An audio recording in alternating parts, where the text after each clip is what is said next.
ராமாயணத்தின் முன்னுரை. வால்மீகியின் ராமாயணம் நம்மை நேர்மை, நீதியின் பாதையில் நடத்துகின்ற ஒரு மாபெரும் காவியம். இது அயோத்திய இளவரசர் இராமனின் கர்மவீர பலத்தை விளக்குகிறது. அவரின் வாழ்க்கை தர்மத்தின் அடிநிலைகளையும் அதை எவ்வாறு கடைபிடித்தார் என்றும் காட்டுகிறது.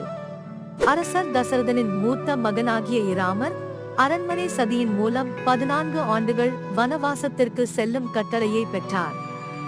இந்த வனவாசம் ஒரு காவலராகிய இராமரின் வாழ்க்கையை மாற்றும் நிகழ்வாக மாறியது.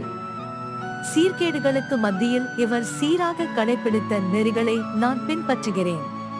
இராமரின் அன்பான சகோதரர் இலக்குவன் மற்றும் முதல் வீரவதி சீதா இவருடன் சேர்ந்து வனவாசத்திற்கு செல்லும் தார்மீக துணைவர்களாக இருந்தனர்.